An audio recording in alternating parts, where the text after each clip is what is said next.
Hello and welcome to the Doers Summit podcast.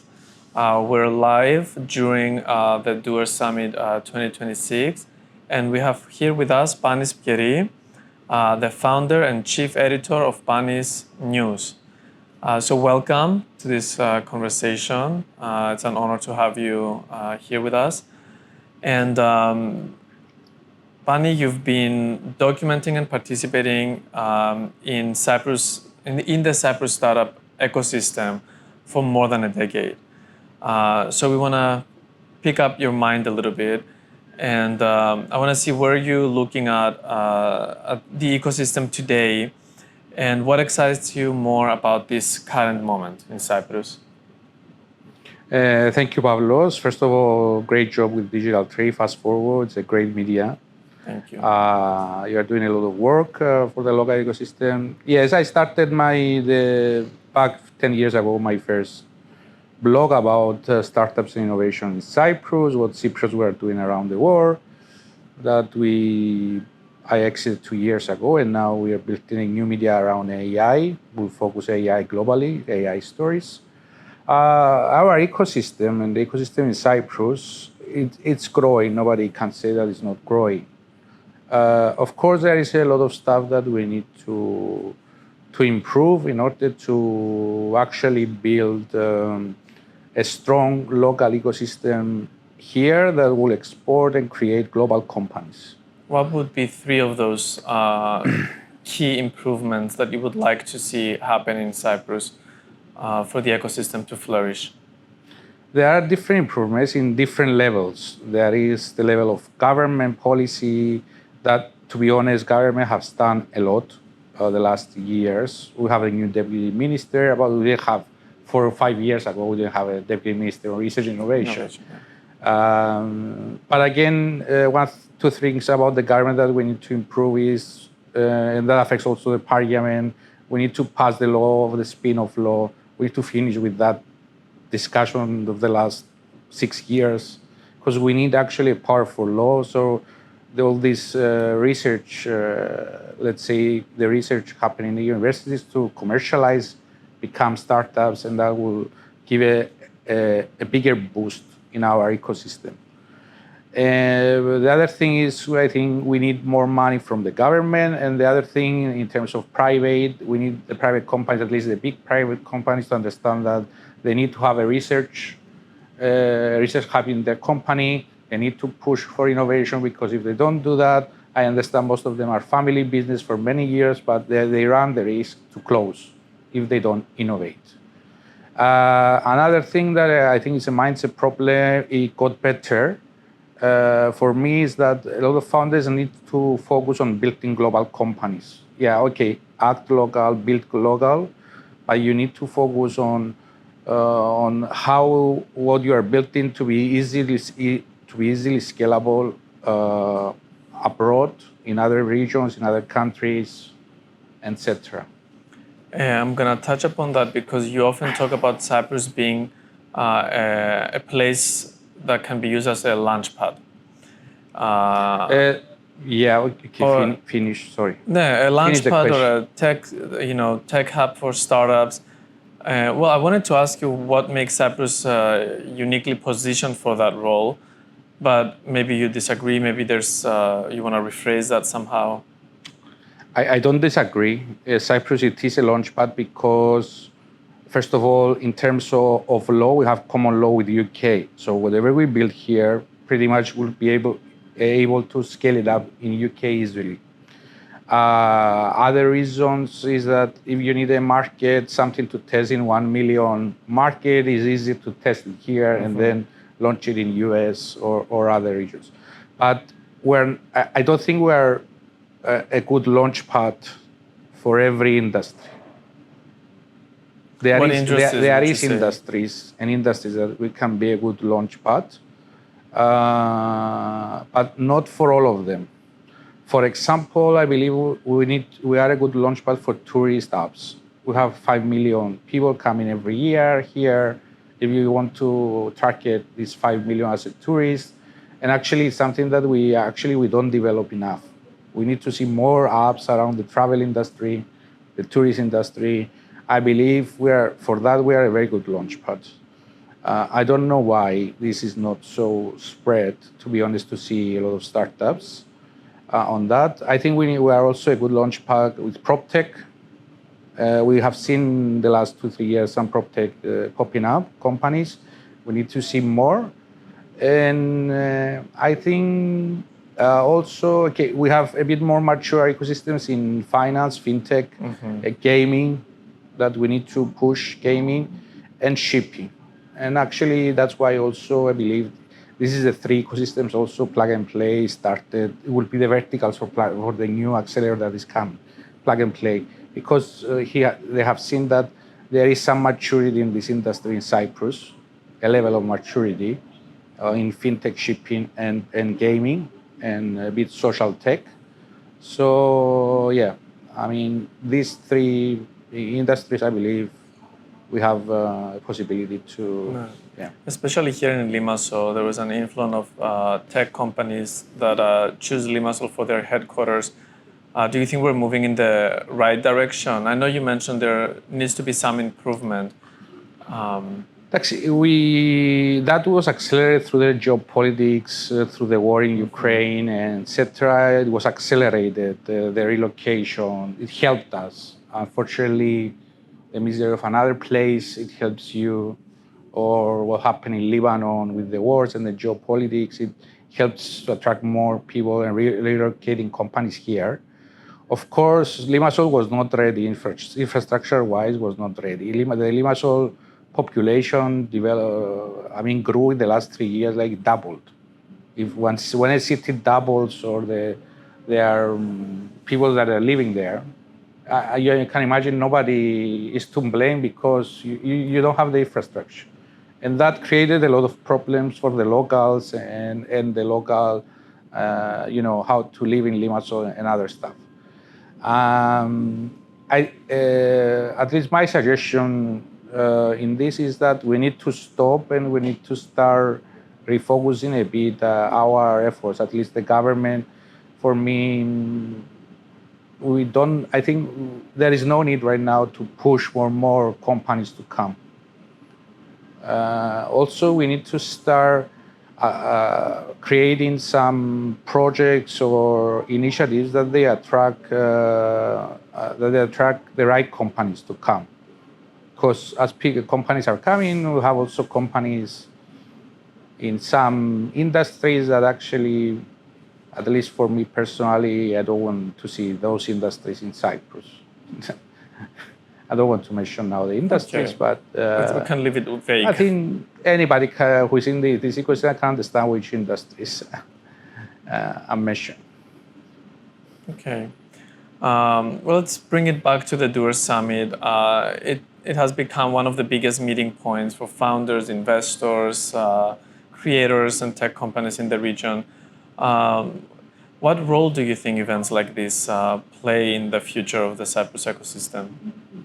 Yeah, every ecosystem needs a one big flag event, and that's Doers Reflect, and this year and last year, Doers Summit. There is also other events. We do also some smaller meetups along the way. Other communities are doing meetups. All the events are good. You need also the small events. You need more. What I want to see, to be honest, almost in Cyprus, I want to see more technical events. Not so big. All these events are more business, a bit more business-oriented, networking-oriented. We're missing, I think, a lot of more. We need more technical events, hardcore technical events. What would that look like? Like an event that the presentations is technical. They show how to do something. We don't have a mature, for example, cybersecurity event that again you don't sell services. All our events are around connections, selling. Big events. I think we need also a more technical event. That developers will come, will show something how to do it, and attract an event that attracts, let's see, more the techie scenes, data scientists, developers, backend software developers, etc. Interesting. You're also heavily invested in AI. You mentioned it before that your media company focuses on AI. It's a new direction, Pavlos. We used to write about startups innovation. Used to write about startups innovation. Now there's a new direction of the last year. Yeah. Okay. Do you think AI will reshape startups, or how do you think AI It's will already reshape? changing everything. It's everything. From the venture capital scene, I have a lot of discussions with investors that they actually don't know now where to invest due to the AI vibe coding, especially vibe coding that anybody, even you can sit in a weekend and you can Create an app. you can create an app without even coding, and you can upload it in an app store, and you can start having users from day one. I know people that they did that, and they had in 3 weeks they had like 1,000 users, just because they had a nice idea. They went to a vibe coding to like Lovable or something else. They set it a weekend and they uploaded the app there. Wow. Yeah. I mean, I know a lot of people like this, that they have done this, and okay, down the line might not become a company, etc. But maybe you can build something that is a solution. You put a price, and you might have a revenue, for example, for the rest of your life because you have built a solution that nothing nobody else built until now. What about media specifically? We're both journalists. Where do you see the media landscape being affected by AI?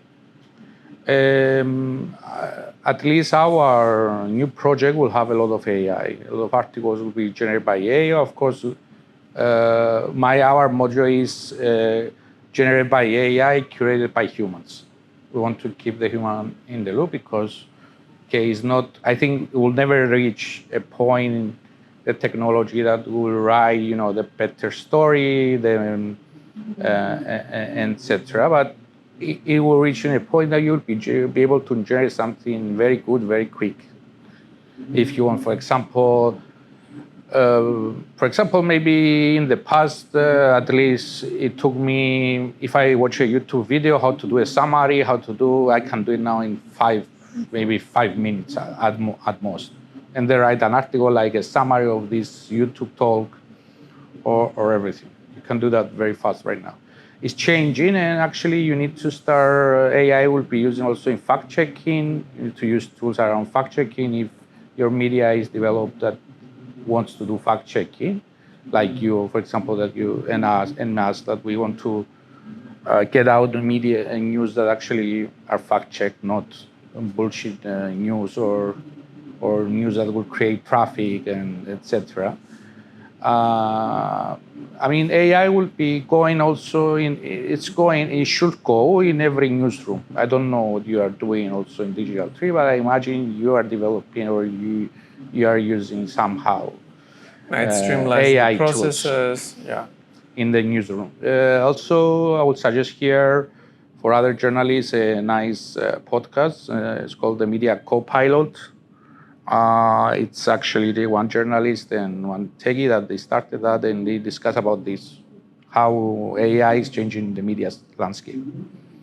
It's only dedicated every week. They have a podcast with people from around the world, from BBC and everything. It's a very nice podcast, very informal, very educational. So, What do you think will be the main role of the human in this new AI world?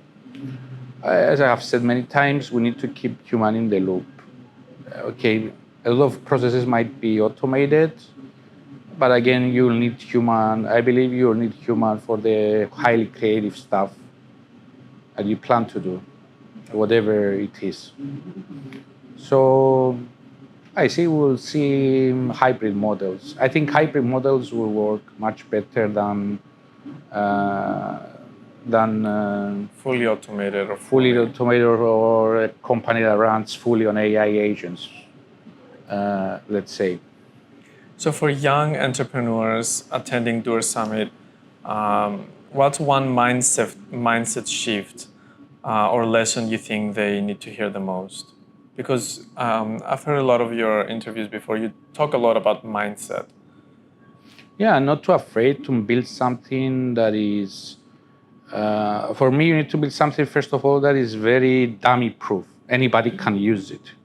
It's very important. If you see big companies, global companies, okay, everybody says that Google is a blank page with just a box, but okay, they have technology behind, but again, you need to find ways that people, they need to find the solution that you are offering, very user-friendly, very fast, very, very, very quick, especially in the times that we are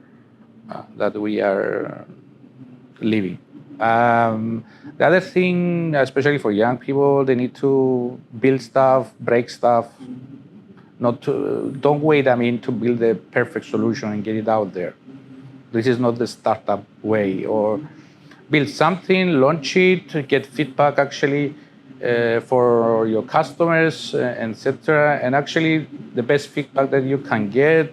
Okay, you might have also advisors. They are good. They might save you if you get an advice from somebody. They might save you some money. But at the end, the best feedback of what you are building is your client, because you are building that for your client.